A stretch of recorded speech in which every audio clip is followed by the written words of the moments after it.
Munich. Jerman yang sebenar, tegas dan konservatif. Di sini orang bekerja keras dan mencipta kereta terbaik di dunia. Sepanjang tahun orang bekerja seperti robot, tetapi apabila Oktober tiba, semuanya berubah selama 2 minggu. Festival tahunan Oktoberfest adalah perayaan terbesar di dunia. Selama 16 hari, 6 juta orang melalui kawasan bir dan keseronokan ini. Keseronokan yang tidak terkawal, yang menarik orang dewasa dan kanak-kanak. Saya sudah terjebak. Ini sangat hebat. Saya rasa tidak selesa entah bagaimana. Oktoberfest juga adalah tempat di mana anda boleh mencari cinta. Saya mencari dara pada usia 40. Banyak pilihan, jadi anda boleh mencuba. Jadi bagaimana menurutmu? Foto yang paling popular. Tetapi apabila Oktoberfest berakhir, kehidupan harian Jerman yang sukar bermula. Begitulah kami hidup, sentiasa bekerja. Cukup duit? Duit tidak cukup. Penipuan, penyelewengan terlalu banyak. Jangan bekerja dengan orang Rusia. Mereka sentiasa menipu. Hanya Slav sesama mereka. Ini adalah miniatur. Kawan membantu. Kawan lain memukul. Memukul kawan. Banyak. Ferrari di satu tempat. Bukan hanya bir, kereta dan kerja. Hari ini kita akan menyelami kehidupan biasa di salah satu bandar utama Jerman. Monosarit bukan? Tidak.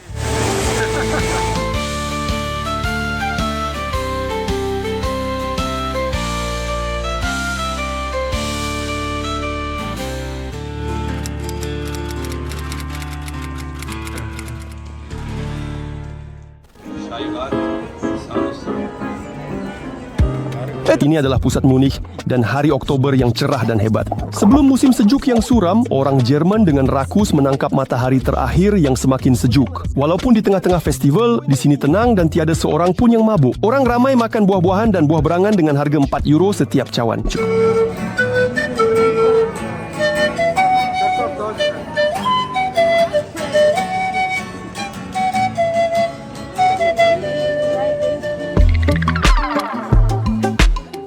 Di kawasan ini, di pinggir Munich, tinggal Alina. Biasanya pada waktu ini dia sudah bekerja, tetapi tidak hari ini. Di Oktoberfest, anda berjalan dalam keadaan sedar buat masa ini. Bahawa kita sekarang berada di ibu kota alkohol dunia, diingatkan oleh poster aneh ini di metro. Selain itu, walaupun di kawasan festival, semuanya sangat sopan. Semua orang begitu tenang, berpendidikan, sangat menyenangkan. Dan bersih, tiada satu pun puntung rokok. Mereka mencari anda di pintu masuk untuk tidak bawa bir. Senjata juga dilarang. Setelah menyelam ke dalam kerumunan, saya menyedari di mana saya berada.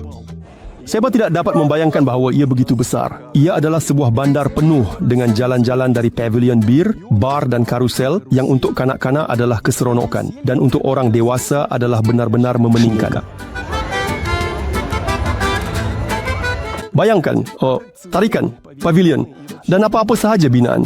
Setiap tahun, semuanya dibina semula di sini. Beginilah rupa Padang sekarang. Pada musim panas, ia benar-benar kosong. Orang Jerman berusaha minum dengan makna. Hampir semua orang dalam pakaian tradisional membawa tong bir dengan kuda. Festival adalah ramai orang. Untuk ada tempat duduk, pilih satu pavilion yang juga dipanggil khemah. Dan tempah meja lebih awal. Khemah itu seperti sebuah kampung kecil. Hari ini kita berseronok di sini. Di pintu masuk ada pemeriksaan lagi. Skalanya mengagumkan. 1000 orang berseronok dalam satu khemah. Kebisingannya begitu kuat sehingga orkestra hampir tidak kedengaran. Oktoberfest adalah acara keluarga. Ibu-ibu memegang bir dan anak-anak di tangan yang lain. Mereka yang belum mempunyai anak cuba menyelesaikan masalah ini dan mencari pasangan. Kebanyakan hari pengunjung Oktoberfest dihabiskan di meja dan makanan, bir serta segala yang lain seperti bunga dibawa oleh pelayan. Wah, saya hampir terhimpit di bawah hidung. Schnitzel, puri dengan sesuatu tidak menyenangkan, ayam jantan. Harga bir sekitar 15 euro seliter. Hidangan makanan harganya lebih kurang sama. Hanya ada satu matlamat. Pisau ini kelihatan seperti dari zaman perang. Ayam, anda pernah makan yang seperti ini? Ia betul-betul hancur. Begini cara yang salah untuk memegangnya. Kenapa ia cantik? Saya hanya minum setengah bir. Ia begitu kuat sehingga saya sudah merasa mabuk. Ini gila. Saya tahu, duduk di pesta tidak boleh berakhir dahulu. Lelaki muda ini pergi menari dengan cepat. Di sini menjadi lebih meriah dan lebih bising. Semwajat dengan tati ke atas bangku, budak lelaki ini juga yang pertama. Hari ini pemimpin kita, dia yang sebenarnya. Semakin meriah dan semakin ramai dan lebih semarak. Mereka menyanyi sangat indah. Nampaknya saya yang paling sederhana di sini. Saya tidak akan duduk sendiri. Baiklah, mari kita buat begini. Gambar yang paling popular. Betul sekali.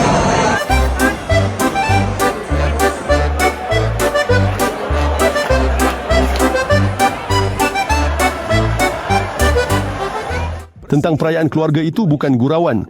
Oktoberfest adalah banyak hiburan kanak-kanak yang tidak berkaitan dengan alkohol. Vitali juga ada di sini hari ini bersama seluruh keluarganya.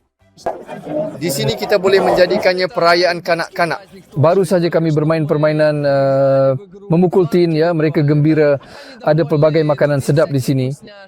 Mereka suka. Kami sebenarnya tidak begitu mahu, tetapi mereka yang mahu datang ke sini. Sejujurnya, saya lebih suka bir yang bukan dari Oktoberfest, tetapi di sini juga sedap, kuat, sesuai untuk suasana dan atmosfera ini. Ia sangat hebat. Kami bersama Vitali sudah berada di tengah dan bukan hanya kami. Orang Inggeris ini jelas juga dari Oktoberfest.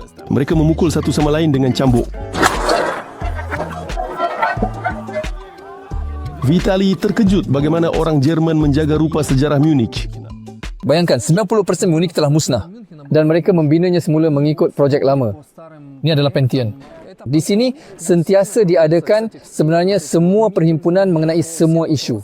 Di sini bermula salah satu bahagian yang terbesar di dunia. Taman Bandar. Taman Inggris. Di sini terdapat restoran anda perlu berkelakuan sopan. Itulah polisi mereka. Anda datang sebagai tetamu kami. Mereka boleh tidak memberikan anda meja. Mereka boleh tidak melayani anda, Bibo. Mereka boleh mengusir anda. Maksudnya siapa pun anda.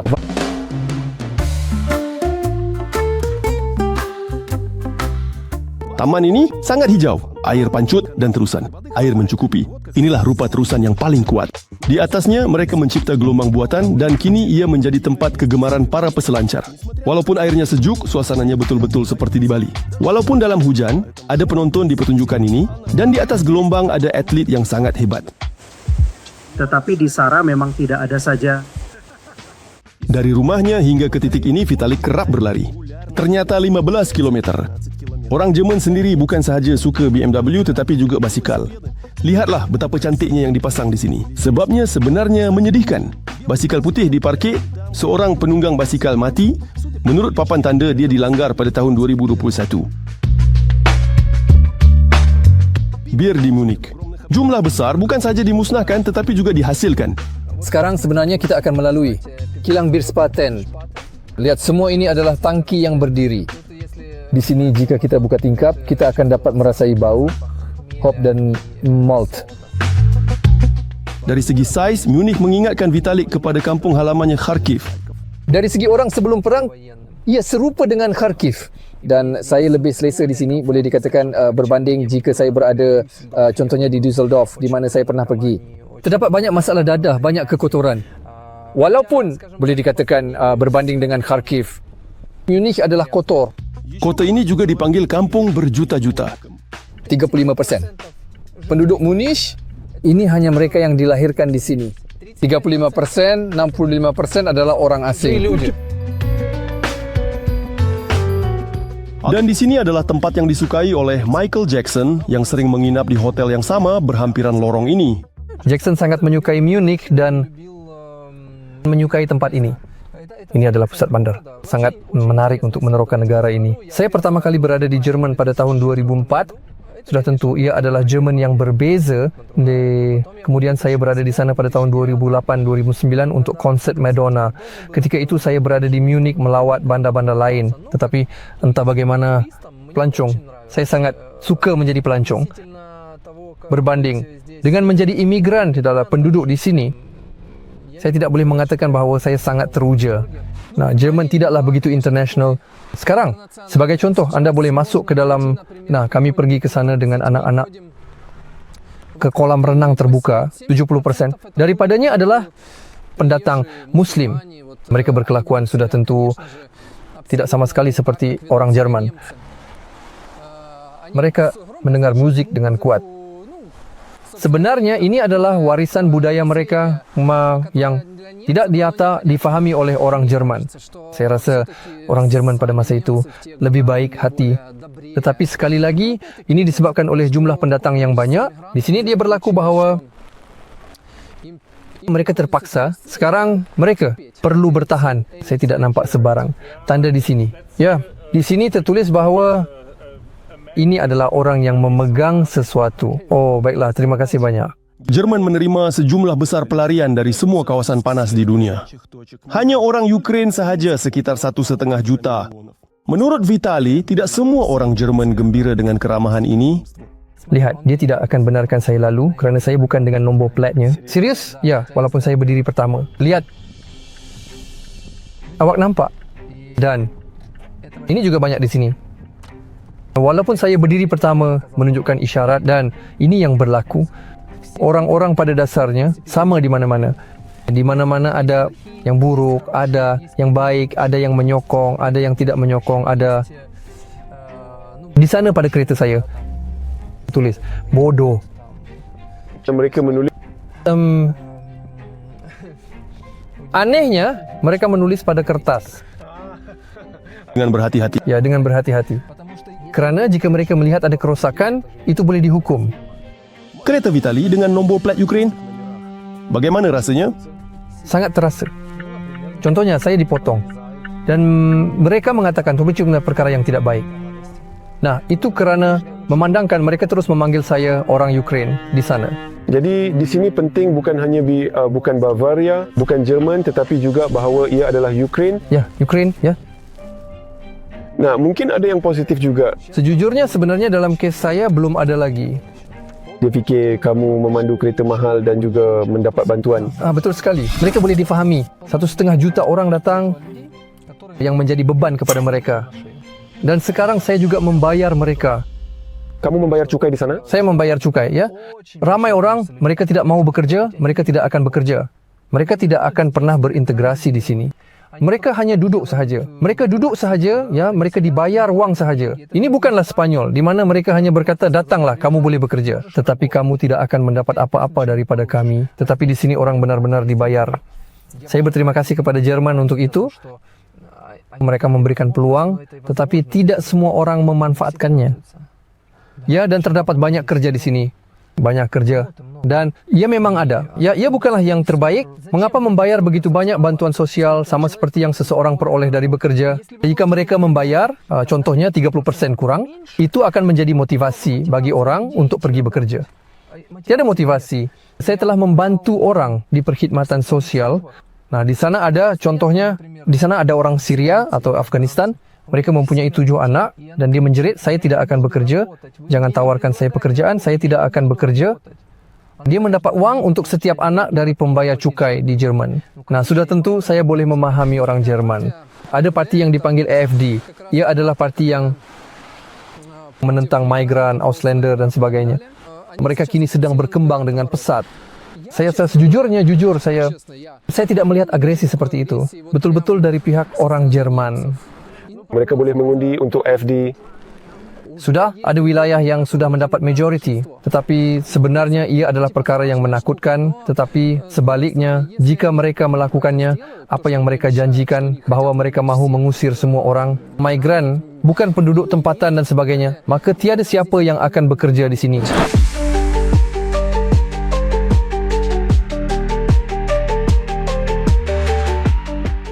Ini Toma. Dia sedang membantu pelarian dan sekarang menuju ke pejabat kerjanya. Pendandan rambut Turki. Ya, saya tukang gunting rambut. Mereka buat roti Turki. Saya makan sup lentil. Sup Turki memang hebat. Semuanya seperti di Istanbul. Itu dulu apartemen dan sekarang apartemen kini pejabat. Di sini ada 2 bilik. Ya, mereka telah diubah suai.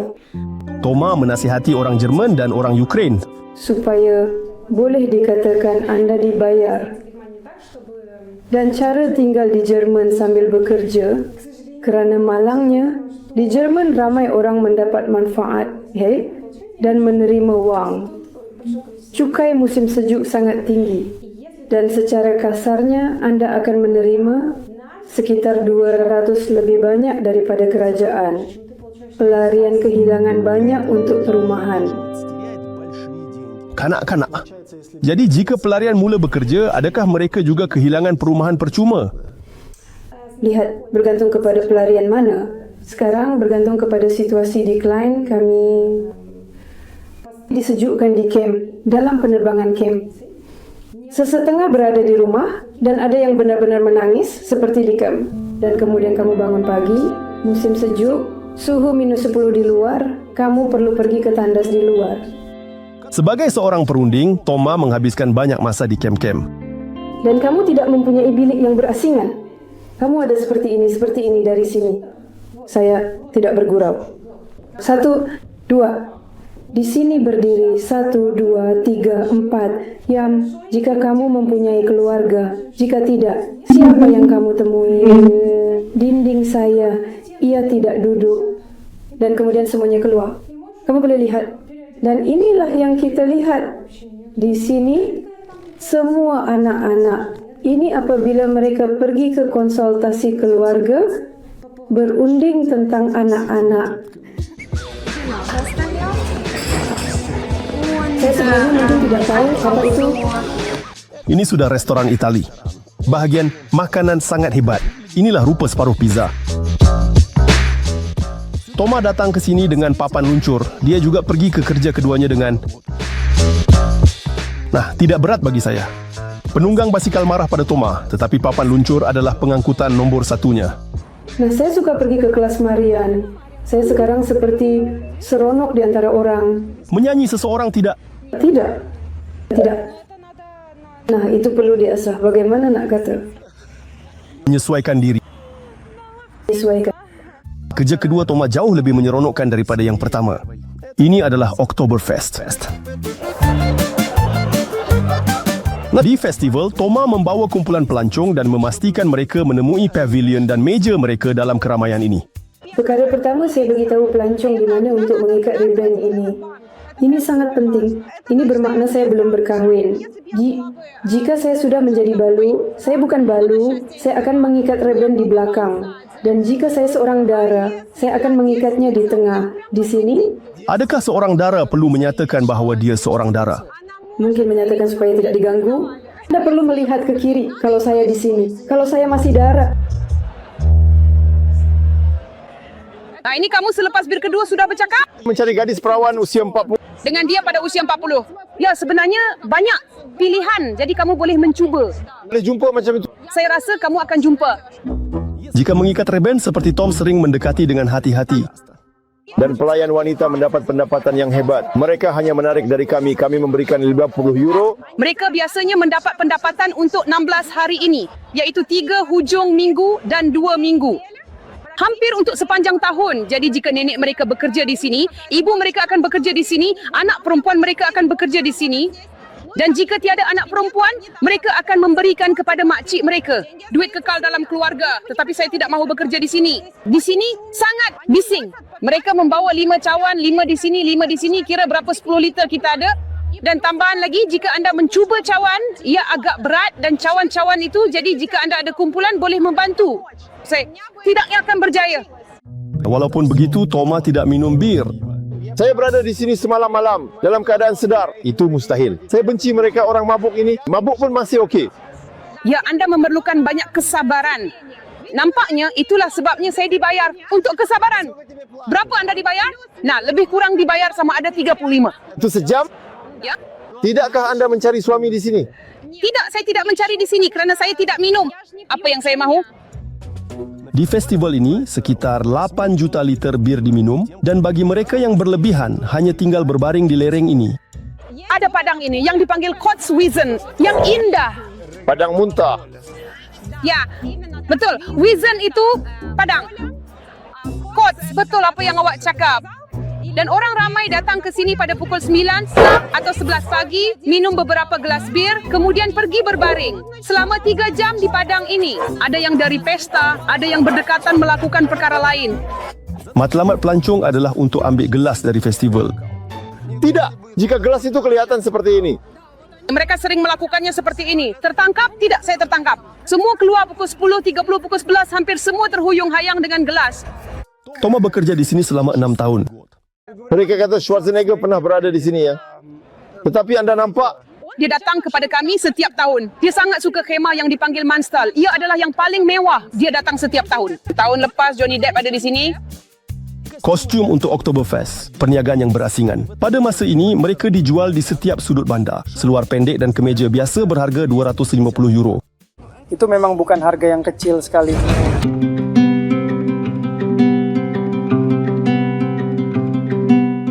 Alina menyewa apartmen di kawasan tenang di Munich. Dia berpindah ke rumah beberapa bulan yang lalu. Dia belum memasang semua mentol lampu, bingkai gambar kilang, tetapi dia mengatakan itu memang disengajakan. Hari ini perancangan adalah untuk bersarapan di teres, tetapi di luar hujan lagi. Semua saya sudah rakam. Saya sudah rakam. Terpaksa di rumah.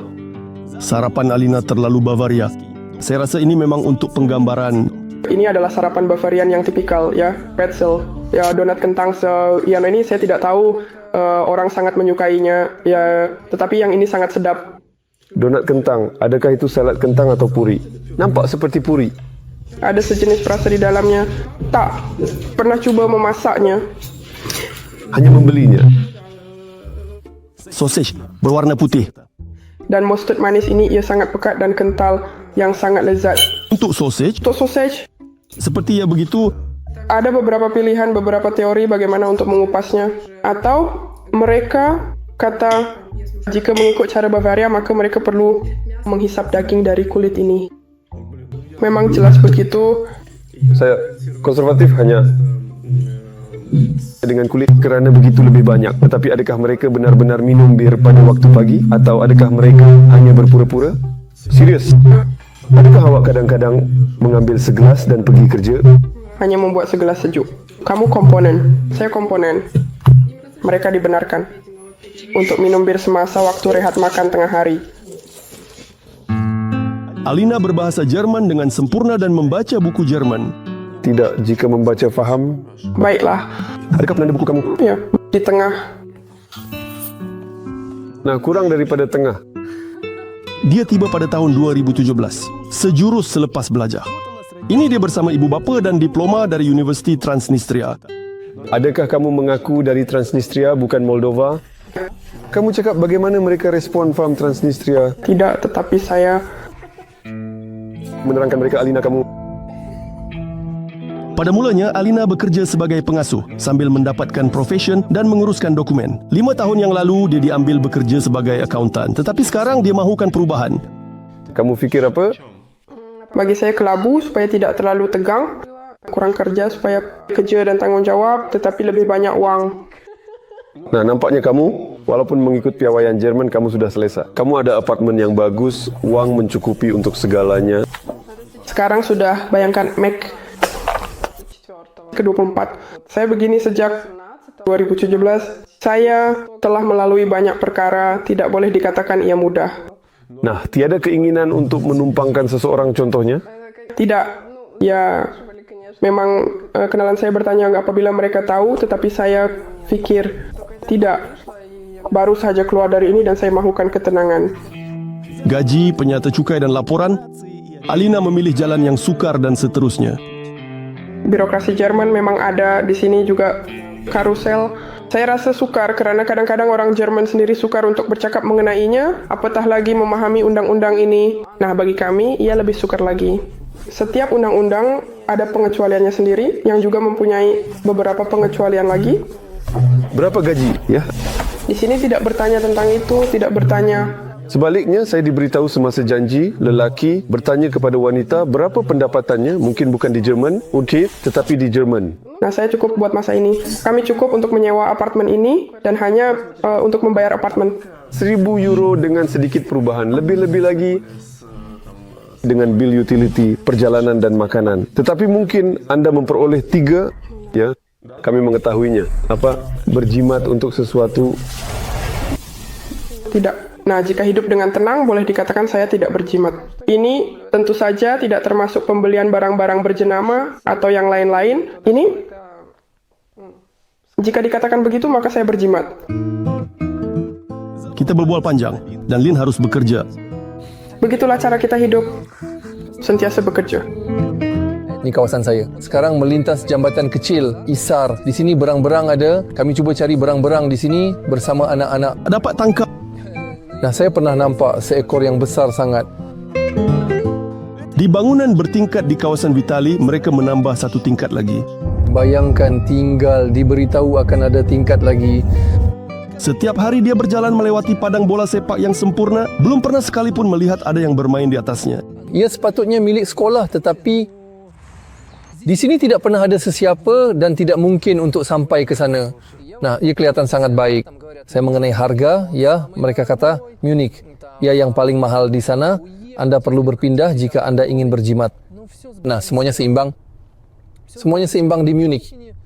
Harga lebih tinggi, gaji lebih tinggi, lebih banyak peluang untuk menjana pendapatan secara keseluruhan. Kos perumahan contohnya di kawasan ini. Nah, yang terpakai yang sangat lama ia akan berharga sekitar 7.500 per meter persegi. Kejam. Yang baru yang lama sekitar 12.5 per meter persegi. Di sebelah kanan itu adalah bunker di atas. Di sana ada apartemen dijual dengan harga 12.5 juta. Orang bersembunyi di sana, kemudian ia diubah menjadi tempat tinggal. Orang Jerman peminat kereta. Di sini industri otomotif bukanlah cercaan tetapi kebanggaan. Berjalan sekitar Munich, BMW, Audi dan Porsche. Dan jika anda bertemu kereta lama, ia begitu. Di sini Mercedes seperti mainan di rak. Tetapi suasana otomotif yang paling maksimum adalah di Motor World. Ini adalah miniatur. Seorang kawan membantu kawan lain mengetuk ketukan kawan. Ketukan satu sama lain. Ya, ketukan mesra dengan... Ini adalah pusat pameran terbuka untuk semua dengan restoran dan jumlah kereta mahal yang tidak masuk akal. Katakanlah banyak Ferrari di satu tempat seperti... Ini adalah kilang dan untuk membaiki kereta api. Kemudian seorang Jerman membelinya dan menjadikannya sebagai sebuah aktiviti komersial. Kami tinggal berdekatan dengan tempat ini, ia sangat hebat dan kami datang ke sini bersama anak-anak. Melihat kereta makan dan melihat sesuatu yang baru untuk diri sendiri. Bugatti, Maserati dan kereta lumba sebenar di lantai dan juga di siling. Batmobil. Ia berkilau begitu rupa sehingga sukar untuk melihat di mana keretanya. Motosikal ini mungkin juga diparkir oleh Batman. Maksudnya ini belum semuanya. Kereta di sini ada 4 tingkat dan mereka diputar, ditunjukkan secara bergilir-gilir. Ini adalah Rolls-Royce bahagian yang padu. Ya? Bagaimana mereka membengkokkannya sungguh? Kereta ini berharga 168.000 euro. Adakah mereka benar-benar dijual? Ya, sebagai contoh, pemilik kereta ini membawanya ke sini dan meletakkannya untuk dijual. Dan ia berdiri di sini. Dia membayar sewa di sana. Hanya pameran tunggal seperti ini yang tidak dijual. Baru-baru ini, Vitalik datang ke sini hanya untuk berjalan-jalan dengan kawan lama. Dan kemudian seorang lelaki dari Ferrari berkata, "Masuklah, kenapa anda hanya melihat? Masuklah, lihatlah dengan nyata." Kami masuk, melihat Ferrari ini. Dia meletakkan kami di sana, ke sana kemari. Dan kemudian kami berjalan dan di sini ada BMW dan seorang lelaki menyambut kami dan berkata, "Kenapa anda masuk ke Ferrari? Lihatlah BMW ini." Maksudnya kami berpakaian di negara kami tidak mungkin. Gelandangan tak boleh masuk. Gelandangan tidak dibenarkan masuk ya. Anda dengan beg di tangan, dengan botol-botol. Di sini sebaliknya lelaki itu menghabiskan banyak masa dengan kami. Mungkin dia bosan, sejujurnya mungkin kerana tiada orang lain, tetapi dia tahu tak tiada sikap menghina. Apa yang orang Jerman lebih suka, kereta atau bir, belum pasti, tetapi cuba. Hefe dalam ais. Ini bir tempatan memang sahaja. Ya, betul, perlu bersulang dan melihat ke mata satu sama lain. Ia dianggap sebagai tidak hormat jika anda tidak melihat ke mata sesuatu yang sakit. Tidak mahu ke sini di mana ada aksi. Kerana kita akan melihat ke mata. Di sini perlu melihat ke mata. Dan anak-anak saya pun bersulang dengan limau. Di sini ada peraturan mengenai promil. Kita boleh minum 2 gelas seperti ini dan memandu. Sekali lagi berdua. Satu roda pada satu masa dalam gear undur. Sekarang ada video polis hentikan beberapa orang tua dan mereka mengatakan mereka tidak mempunyai lesen. Mereka mengatakan hilang pada tahun 1946 di Stalingrad kehilangannya dan mereka tidak mempunyai lesen. Bagaimana Anda memandu? Anda tidak pernah memberhentikan saya dan saya memandu. Mari kembali ke Oktoberfest. Di sini bir dan makanan sudah habis dan orang-orang memanjat bukan ke bangku tetapi terus ke meja. Saya juga mencuba, saya rasa tidak selesa entah bagaimana. Gadis-gadis juga lebih seronok. Jika diperhatikan ada yang sangat comel.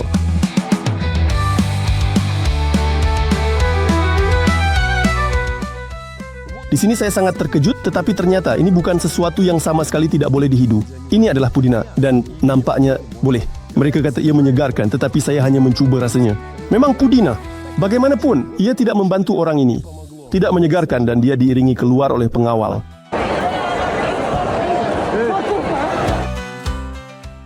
Semasa menonton semula rakaman dari Oktoberfest, saya merasa lucu dan malu. Ini adalah saat yang jarang berlaku apabila saya mabuk dengan beberapa gelas bir dan berkelakuan nakal. Oktoberfest bukan satu-satunya tempat di mana Toma bekerja sambilan. Cukup duit? Duit tidak mencukupi. Banyak dibelanjakan tempat tinggal dan ramai terpaksa bekerja sambilan. Di Jerman, ia dipanggil mini job. Di pekerjaan utama, semua orang berusaha bekerja tidak lebih dari 32 jam. Kerana jika anda bekerja sepenuh masa, banyak cukai akan dikenakan. Oleh itu, lebih baik semua orang bekerja. Hanya 32 jam. Selain itu, di Jerman dibenarkan untuk mempunyai mini job. Dan saya ada sekitar 5. Apa dia? Kisah yang baik. Jadi yang pertama, ini adalah sekolah pedagogi bernama Abracadabra berbahasa Rusia yang ada di Munich. Di sana, tahun ini saya mula mengajar kuliah interaktif untuk kanak-kanak. Seterusnya, Tom ada Oktoberfest, lawatan di sekitar Munich, agensi model, penganjuran pameran dan yang paling pelik adalah bantuan dalam mengatur ruang rumah. Tom datang ke rumah seseorang dan membuang semua barang yang tidak cantik. Sukar untuk kita bayangkan perkhidmatan seperti itu, tetapi di sini, seberapa kerap ia dipesan? Ini adalah soalan yang baik kerana orang Jerman, mereka dari segi mentaliti agak tertutup. Tak benarkan masuk. Orang Jerman, mereka seperti itu, kamu perlu mendapatkan kepercayaan mereka agar mereka terbuka. Faham? Rusia tunjuk seluar dalam. Ya. Oleh itu, kebanyakannya adalah sama ada berbahasa Rusia atau orang Amerika. Saya menyediakan sesi psikologi secara dalam talian. Saya sudah katakan 5, kamu ada mini job sudah lebih. Sudah lebih. Begitulah faham apabila perlu mengumpul wang untuk kereta ingin berpindah. Maksudnya kamu berhak untuk mini job. Ini dipanggil mini job, kerja kecil, melakukan. Sehingga 530 euro tanpa cukai. Jika ini mini job lain, kamu berhak, tetapi yang penting dalam sebulan tidak melebihi 530 euro. jumlah dari semua mini job, Tidak kira di mana kamu melakukannya. Jumlahnya? Saya jatuh cinta dengan ini. Bila difaham saya kurangkan jam kepada 32. Ambil mini job. Ini mesti di 2 tempat yang berbeza. Kamu tidak boleh pergi ke satu tempat sahaja. Dan tiba-tiba lebih banyak wang. Faham? Ya, mula menabung kereta. Vitali juga mempunyai banyak profesion. Salah satunya adalah juru gambar. Dan ini entah bagaimana dirasai oleh pelancong Asia ini. Mereka meneka, juru gambar meminta. Ya, dia seorang pro. Juru gambar profesional. Ya, maafkan saya. Tentang Tuhan saya. Ini bukan lakonan. Setelah berpindah ke Jerman, Vitali membuka syarikat untuk mempromosikan jenama di internet. Bekerja di sini tidak mudah. Penipuan dan penipuan di sini sangat banyak sehingga saya, contohnya, kami tidak pernah berhadapan dengan ini sebelum ini. Dan banyak syarikat palsu. Nah, sebagai contoh, saya mempunyai bil yang belum dibayar. Pada masa ini mungkin sekitar 6,000 euro. Mereka tidak mahu membayar. Mereka tidak menjawab mesej. Bekerja dengan mereka prabayar sukar. Kami tak biasa begitu. Tetapi kami sekarang sedang menekan penuh untuk memastikan kerja hanya berdasarkan prabayar 100%. Sangat sukar untuk menuntut. Tetapi jika kita tidak ada pembayaran, kami mempunyai bil sebanyak 950 euro. Kami memutuskan untuk berunding dengan peguam. Peguam berkata, baiklah, apa yang pertama sekali anda akan membelanjakan lebih banyak daripada yang anda dapat pampasan. Tidak tahu kenapa. Tetapi 3 peguam memberitahu kami perkara yang sama. Mereka berkata, datanglah jika anda mempunyai bil yang tidak dibayar sebanyak 5,000 euro, barulah datang. Saya apabila tiba di sini baru sahaja membuka syarikat. Orang pertama dari Lithuania berkata kepada saya, jangan sekali-kali bekerja dengan orang Rusia. Mereka selalu berbohong. Itu adalah pendapat mereka, itu adalah pengalaman mereka. Saya akan katakan begini, dari segi peratusan, kami lebih banyak ditipu oleh orang Jerman. Saya kenal beberapa blogger berbahasa Rusia di sini yang secara jujurnya, mungkin mereka tidak begitu fasih berbahasa Jerman, tetapi mereka mengendalikan audiens Jerman. Dan mereka menjana pendapatan di sana. 15,000 sebulan. Di tanah air, keadaan Vitali jauh lebih baik. Maksudnya jika di Ukraine saya sudah jauh dari itu, di sana ada perniagaan, lebih banyak penghasilan, tetapi sekarang saya terpaksa mengambil kamera semula, saya mengambil gambar, video, mengumpul pasukan untuk penggambaran. Kami membuat iklan. Di Jerman terdapat program sokongan untuk usahawan Ukraine, tetapi sebenarnya di agensi tersebut Vitali tidak dibantu. Dia ambil pelan perniagaan dan mula menyelidik. Saya tanya, anggaran masa penyelidikan. Pelan perniagaan? Dia berkata, dari 1/2 tahun hingga 1,5 tahun. Saya berkata. Dan dalam masa itu, apa yang perlu saya lakukan? Maksudnya ada peluang, tetapi tiada mekanisme. Dari segi kandungan, Jerman ketinggalan berbanding negara kita. Kandungan diperlukan, itu sahaja. Dan lagi Jerman, ini sebenarnya zaman batu. Sekarang saya melihat Jerman di Instagram, seperti mana kita di Ukraine pada tahun 2012. Berkomunikasi dengan pelanggan adalah sukar. Saya berkata, kawan-kawan, kami akan buatkan untuk anda 10 kali lebih baik dengan separuh harga. Cubalah. Tidak, kami bekerja. Kami bekerja dengan seseorang. Dia sudah berumur 85 tahun. Dia tidak dapat melihat dengan baik. Dia tidak dapat melakukan apa-apa. Dia melakukan semuanya dengan teruk. Tetapi anda tahu, kami yakin padanya. Mari saya buatkan untuk anda secara percuma. Percuma saja untuk tunjukkan kepada anda apa yang kami boleh lakukan.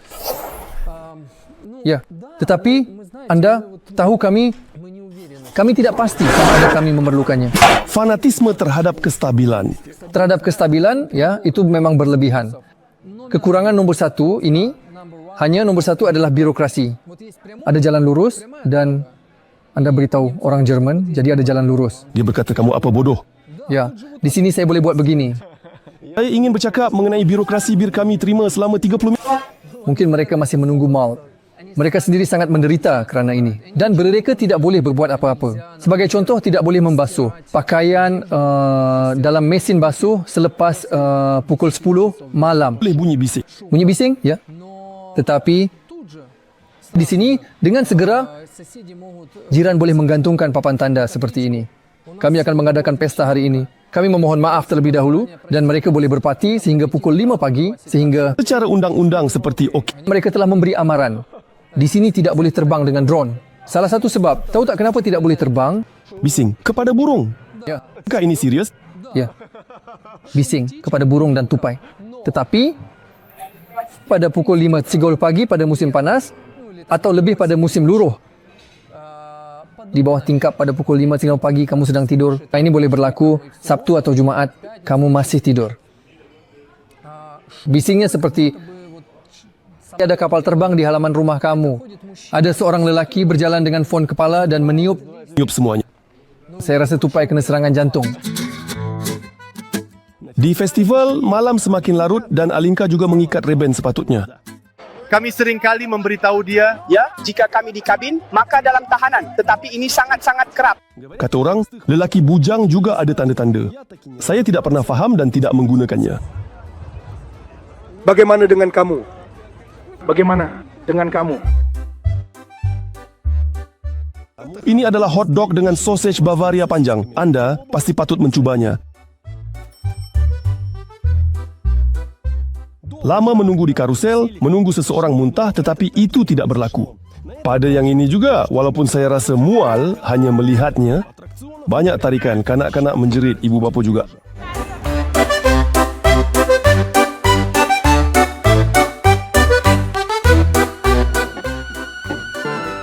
Di luar festival, terdapat kesesakan trek tunda, orang tidur di mana-mana dan lelaki ini meminta kupon untuk bir.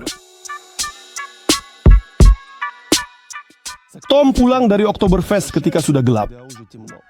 Bagaimana Anda membaca? Familia? Untuk mengajar kami.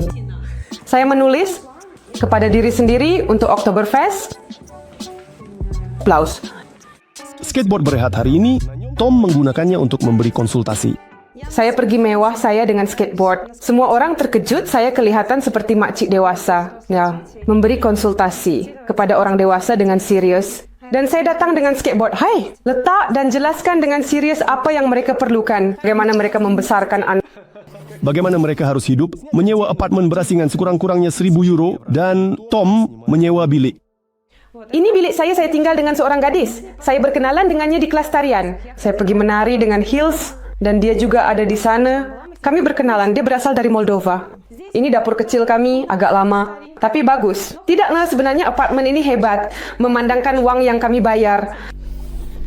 Dan kami membayar lebih kurang €600. Suruh €200 untuk apartemen 2 bilik di Munich. Tidak mungkin untuk mencari. Harga ini adalah 8 tahun yang lalu. Oleh itu saya sangat gembira. Dan saya juga ingin berpindah ke luar bandar. Dengan kereta, saya berpindah ke luar bandar supaya saya boleh keluar ke rumput atau ke taman saya sendiri. Untuk itu, perlu pergi sedikit jauh dari semua stesen metro. Di sana sekali lagi, lebih murah. Maksudnya semua yang tidak terletak di laluan metro. Dan laluan kereta api, semuanya jauh. Lebih baik dari segi harga. Untuk perumahan, Toma belum mula menabung tetapi sudah mula memvisualisasikannya. Semua keinginannya dicetak dan dikumpulkan pada satu papan. Inilah keretanya. Ini dia. Lihatlah, saya sudah berpakaian begini tetapi kereta masih tiada. Apa lagi ada di sini? Ya, saya mahu berkahwin. Kamu visualisasikan tentang rancangan masa depan dan aspirasi Anda.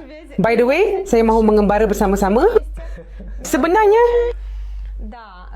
semua ini sudah menjadi kenyataan. Banyak perkara telah menjadi kenyataan. Dan saya pernah berada di Kepulauan Canary. Di sini, kami membuat turun semua bahagian terbaik kami. Sebenarnya ini juga sudah dalam proses. Saya sedang berlatih di gunung saat ini. Bagaimana ini dalam bahasa Rusia? Pendakian batu. Pendakian batu. Saya pernah berada di Thailand sebenarnya dan saya menjalani pelbagai latihan. Sekarang saya bermeditasi, menjalani pelbagai latihan wanita. Ini hebat. Semua yang lain hampir menjadi kenyataan. Sekarang perlu fokus hanya pada kereta, rumah dan perkara ini. Baiklah, di mana kamu? Lihat bagaimana kamu akan mengembara, saudara. Ya, boleh iklan? Ya, saya melihat. Saya sudah bersedia hantar CV. Mereka berkata kepada saya, ya, saya boleh. Ayo, tidak buruk menurut saya. Dan jika ini adalah seseorang dari negara tertentu, dan siapa yang tidak mempunyai visa bebas dengan Jerman, bolehkah kamu membantu suamimu dengan dokumen? Bolehkah saya membantu suami saya dengan dokumen?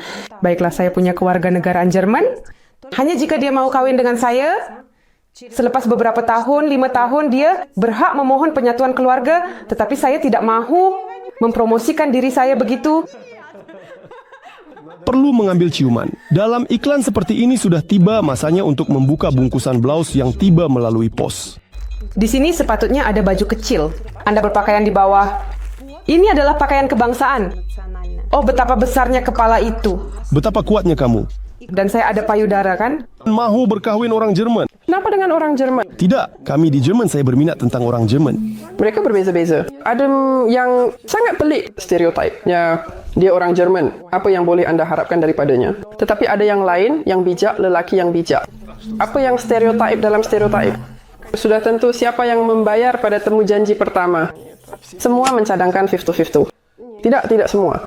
Ada yang seperti malah mereka takut. Ada yang bertanya, kamu tidak kisah jika saya belanja kamu? Nah, saya seiring waktu telah belajar bagaimana untuk menjawabnya. Saya sebenarnya saya boleh bayar sendiri. Tetapi jika ada yang belanja saya, sudah tentu saya tidak akan menolak. Kerana mereka terbiasa mendengar dari wanita Jerman, mereka boleh dikatakan bahawa kamu dengan ini seolah-olah saya boleh berdikari. Adakah wanita Jerman benar-benar menguruskan perkara ini?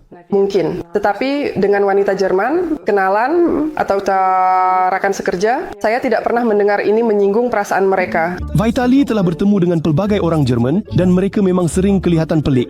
Berjalan dalam seluar pendek di bawah hujan adalah perkara biasa. Seringkali mereka berbasikal di bawah hujan ke restoran mahal. Di hadapan pintu masuk restoran ini terdapat basikal dengan dengan beg pakaian di hadapan. Gadis ini dengan kasut tumit tinggi dalam pakaian serba putih melangkah masuk ke dalam beg itu, membawa anjing bersamanya. Ia juga kelihatan menarik. Dia mengambil anjing dan teman lelakinya membawanya pergi ke suatu tempat, mungkin pulang ke rumah. Bagi mereka ini bukan pengorbanan, bagi mereka ini menyeronokkan. Ini adalah restoran terkemuka, menarik melihat mereka tiada. Perkara ini beberapa sekatan bahawa jika anda pergi ke restoran, anda mesti pergi dengan kereta di sana. Mereka tidak peduli apa yang orang fikirkan tentang mereka. Benar-benar tidak peduli. Mereka boleh berpakaian buruk tetapi memandu kereta mahal. Negara ini penuh dengan kontradiksi. Ada yang saya malah pernah dengar mengatakan ini negara bipolar. Nah, lihat, di satu sisi begini. Betul-betul di sebelah kita. Ada karya agung dicipta oleh tangan manusia, puncak kekuatan industri dan kecerdasan manusia. BMW, Mercedes yang hebat. Sebaliknya, mereka mengedarkan kad perniagaan, tidak dapat membaiki tandas dan menghantar pizza selama 6 jam. Ini adalah negara yang hebat. Dengan pencapaian, dengan orang dengan sejarah. Dalam kemurungan. Fikir saya depresi tinggal di Jerman. Membandingkan dengan Kharkiv sebelum perang, Vitali terkejut bahawa jalan-jalan di sini dibersihkan dengan begitu lesu. Ada orang berjalan dengan baldi plastik dan dia mengambil masa seminit untuk menangkap puntung rokok. Di sini semua orang membuang puntung rokok. Begitu saja, dibuang dari kereta. Maksudnya, ini sangat pelik bagi kami. 20 tahun lalu negara ini kelihatan berbeza. Bersih, sangat bersih. Ingat ketika tiba, terkejut. Di Ukraine dulu tidak begitu bersih, tiada organisasi seperti itu. Kini, bahkan Munich yang dianggap sebagai bandar paling bersih. Kadang-kadang di beberapa tempat sangat kotor. Jerman juga kelihatan berbeza 100 tahun yang lalu. Di Munich inilah Hitler pertama kali cuba mengatur rampasan kuasa dan mengambil alih kuasa. Di sinilah terdapat tempat minum bir ketika Hitler berkata bahawa mereka akan mengambil alih kuasa. Dan di sinilah mereka semua ditembak. Hitler jatuh ke atas. Pengawalnya yang sebenarnya menyelamatkannya. Dan apabila dia berkuasa, dia berkata bahawa jalan ini adalah sebahagian daripada memori untuk mereka yang terkorban kepada lelaki dan memaksa semua orang memberi. Tanda ini yang semua orang tahu yang tidak boleh ditunjukkan. Matahari, ya? Di sini semua orang harus melakukannya. Tetapi tidak semua orang bersetuju dengan dasar tersebut. Tidak semua seperti sekarang. Maksudnya ini adalah perkara yang berbeza. Politik, negara, rakyat, masyarakat. Dan sesetengah orang mengelak hanya untuk tidak mengangkat tangan. Ya, kemudian dia mengarahkan untuk menembak orang-orang ini, dan di sini ada tugu untuk orang-orang ini. Mereka mengelak melalui jalan ini. Lihat ada lawatan di sini dan lihat ke bawah. Ini lihat batu-batu emas. Ya, Eddie Cup dan bersama anda adalah Eddie Cup. Mari kita berjalan di atasnya. Yang lain kita berada di tempat-tempat saya. Seperti yang anda lihat, ini adalah saluran. Lihat, saya tidak mahu kita berada dalam konsultasi. Pada malam Oktoberfest, tetapi orang semakin ramai. Barisan dibentuk untuk mendapatkan bir dan makanan. Di bar-bar penuh sesak, hanya di gerai gula-gula sudah tiada sesiapa. Pengunjung sangat seronok tetapi tidak semua. Di dalam kotak biru ini, satu pasukan perubatan kecemasan sedang mengeluarkan harapnya seseorang yang masih hidup. Di sini, seorang lelaki juga jelas telah minum terlalu banyak dan merosakkan perayaannya. Dan di sini, seorang lelaki agresif akan segera mendapat pukulan dari seseorang. Di dalam timbunan sampah, jelas terdapat banyak makanan sedap dan ibu muda ini bertekad untuk mencarinya.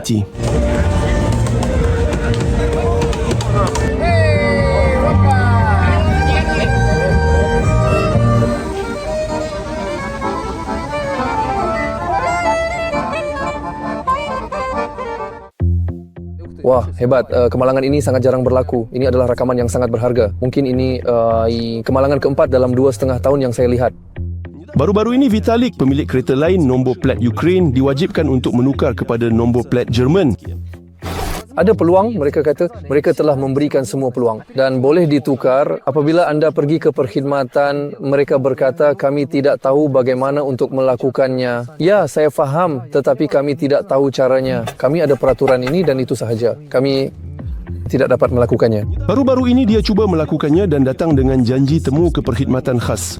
Saya menunggu selama 1,5 jam dan kemudian saya dengan sangat berani, sangat gila, berani benar-benar kasar bagi orang Jerman mengetuk pintu pejabat dan bertanya, maafkan saya sangat perlu pergi bekerja, saya sudah duduk di sini selama 1,5 jam, mungkin mereka terlupa atau ada sesuatu. 2 gadis terus menyerang saya. Mereka mula menjerit bahawa saya tidak tahu peraturan Jerman dan bahawa lebih cepat jika saya pergi ke Ukraine untuk menguruskan ini. Saya bertanya, adakah saya telah menyinggung perasaan anda? Saya hanya bertanya dan mereka berdua mula menjerit dengan kuat. Dokumen saya hampir tidak dikembalikan kepada saya dan saya pun pergi. Ini adalah satu lagi nuansa Jerman. Mungkin semua orang tahu bahawa tiada perkhidmatan di mana-mana. Dan kenapa tiada? Kerana tiada siapa yang takut kehilangan pekerjaan.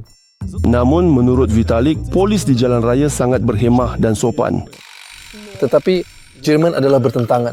Dan oleh itu apabila anjing jiran menyerang anak saya dan kami memanggil polis, mereka tiba selepas 7 jam dan berkata, kami tidak mempunyai kuasa untuk menangani ini. Ini kad perniagaan agensi yang menguruskan masalah dengan jiran. Nah, kenapa kamu gugup? Lampu hijau sudah menyala. Lihat, mereka juga boleh gugup kadang-kadang. Perlahan kan? Perlahan. Nah, ini kebanyakannya pemandu taksi. Itu pemandu taksi. Sekarang dia akan memotong kita. Mereka sangat tidak berhati-hati. Aneh, nampaknya orang Jerman sangat teliti. Semuanya kemas. Semuanya sudah tidak sama. Itu tiada. Ini bukan Jerman yang dulu. Dan mereka memandu di sini. Sangat santai. Tidak melihat sekeliling sama ada di dalam kereta atau basikal. Dan oleh itu mereka boleh di mana-mana secara tidak sengaja skru pada. Vitalik terkejut dengan kualiti petrol. Ketibaan di Jerman, penggunaan bahan bakar menurun ketara. Inilah penggunaan keseluruhan. Sekarang kita sedang memandu, ini 6.9, kita memandu di dalam bandar. Maksudnya jika kita tidak memandu di bandar, tidak ada kesesakan ini, ia akan lebih rendah lagi. 11.2, itu yang saya dapat. Ini sangat pelik. Dan jalan raya. Saya sebenarnya tidak tahu tentu saja apa itu lubang sekarang. Jalan raya, mereka membaikinya sepanjang masa. Jalan raya bagus. Bagus? Nah, itu tidak perlu. Di tempat kami, dalam 2 tahun hidup, 2 kali. Mereka potong aspal dan 2 kali mereka potong yang bagus. Potong dengan baik. Aduh, kawan-kawan, mari ke tempat kami. Nah, sekurang-kurangnya letakkan di suatu tempat. Vitalik belajar bahasa Jerman dan sangat mengubah pandangannya tentang bahasa ini. Di ruang pasca Soviet, mereka berkata bahawa bahasa Jerman adalah bahasa yang keras. Ia benar-benar keras. Itu mitos, saya tidak faham. Itu propaganda, itu hanya propaganda. Ya, ada beberapa kawasan Austria, mereka bercakap begitu. Ia seperti berfikir, apabila mendengar bahasa Arab, terus jenaka. Seperti pengebom, berani mati, kamikaze, syahid datang. Ya, orang Rusia datang dengan beruang. Dalam foto ini adalah ibu bapa Alina. Mengikuti anak perempuan mereka, mereka juga berpindah ke Jerman. Oh, ini rumah anda? Nenek, Datuk, tempat tinggal dan pekerjaan. Mereka sangat sukar untuk mencari. Adakah kamu membantu mereka mencari? Akhirnya aku temui. Tapi ini bukan pekerjaan impian. Mereka seakan dilumuri madu. Bu sukar bila tak tahu bahasa. Apa pendapat kamu mereka puas dengan perpindahan ini?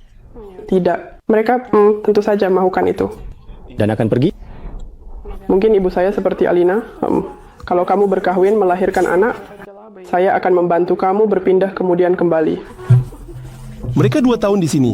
Bagaimana mereka bertahan? Entah bagaimana.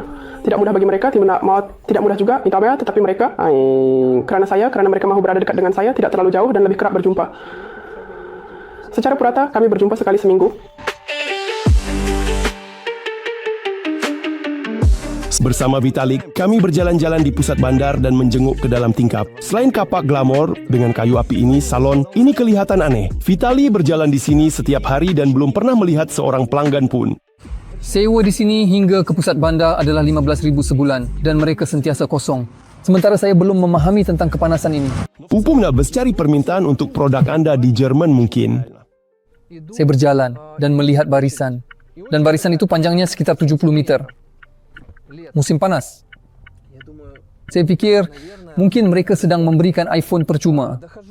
Saya sampai ke permulaan barisan ini dan melihat tingkap. di mana beberapa orang, saya rasa seperti orang Armenia atau Georgia, membuka kedai pai. Saya ingat kedai pai ini dari zaman kanak-kanak saya. Anda tahu, seperti dalam minyak pai.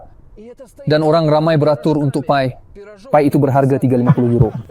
Apa sahaja yang dibuka di sini, ia mempunyai permintaan tersendiri. Begitu juga dalam perkhidmatan. Orang Ukraine datang, lelaki dan wanita, ya semua, mereka semua dilayan. Ada manicure, ada makeup, gaya rambut, semua pergi kepada mereka. Baru-baru ini, seorang rakan kami membuka kedai gunting rambut. Sudah ada barisan menunggu di tempatnya. Vitali sendiri adalah jurulatih tenis antara lain. Baru saja mula tersebar. Di sini berita bahawa saya melatih. Orang ramai segera mula menghubungi dan bertanya, seperti segera, bolehkah anda melatih anak-anak saya atau bermain dengan saya? Dan kos di sini agak tinggi, jadi ini juga boleh menjana sedikit. Pendapatan. Tiada perkhidmatan. Tiada perkhidmatan, sekali lagi. Kenapa tiada perkhidmatan? Tiada siapa yang takut bahawa mereka akan diadukan. Tiada siapa yang takut bahawa mereka akan dipecat. Kerana kekurangan kaki tangan, yang berkelayakan, walaupun sedikit kelayakan. Ini sentiasa menakutkan untuk itu, dan juga sebagai tambahan, perniagaan. Mari kita ambil contoh. Terdapat spanduk di seluruh bandar. Anda lihat spanduk itu dilekatkan Terbalik. dan anda tidak boleh mengadu. Dan mereka terlupa untuk memasukkan dalam kontrak bahawa jika spanduk itu terbalik, maka begini dan begitu. Kelebihan dan kekurangan hidup di Jerman Vitali kumpulkan dalam senarai berasingan. Tetapi saya lihat pada anda, kelebihan lebih sedikit daripada kekurangan. Antara kelebihan utama adalah pasaran yang besar, keselamatan dan anehnya harga. Keseimbangan harga. Saya cuba membandingkan harga, contohnya pada masa ini di Ukraine dan di Munich. Sekarang di Ukraine, menurut pengiraan keseimbangan harga saya, di Ukraine, ia kira-kira 3 kali lebih mahal daripada di Munich. Lokasi Munich sangat bagus.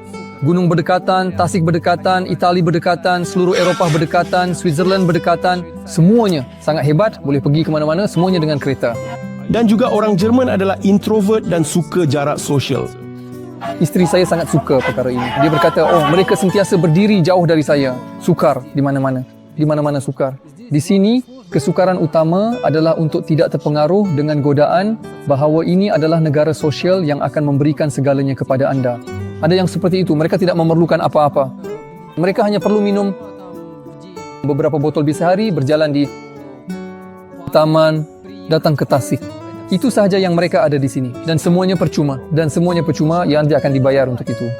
Vitali berpendapat lebih baik bekerja dan membina kerjaya untuk hidup di Munich, sebuah keluarga yang terdiri daripada 4 orang, di mana 2 anak kecil dan 2 orang dewasa. 5.000 euro sebulan untuk keluarga, ini pada dasarnya menampung semua keperluan, termasuk percutian, di mana-mana sahaja, bukan di Jerman, Itali, Switzerland, dan sebagainya. Adakah mereka benar-benar memperolehnya?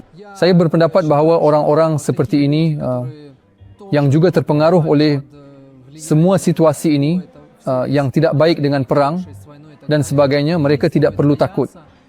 Datang, buka, mencari komuniti. Contohnya, 2 hari lalu saya berada di kelab perniagaan, di mana saya berkenalan dengan orang-orang yang hebat. Penutur bahasa Rusia dan penutur bahasa Ukraine ini semua adalah orang yang menjalankan perniagaan, yang saling membantu, yang saling menyokong. Dan semua ini mungkin. Sangat menyedihkan melihat bagaimana ada komuniti, contohnya orang Asia. Mereka sentiasa bersatu, sungguh. Orang Arab, orang Armenia, dan hanya orang Slavik. Satu sama lain. Kenapa begitu? Kenapa? Bus Jerman berubah dengan cepat. Dari negara paling berperang di dunia kepada nampaknya yang paling mesra. Dari yang paling bersih etnik kepada yang sangat berwarna-warni dan pelbagai budaya. Baik atau buruk semua ini untuk Jerman. Orang Jerman sendiri yang akan menentukan, tidak kira apapun bangsa mereka. William.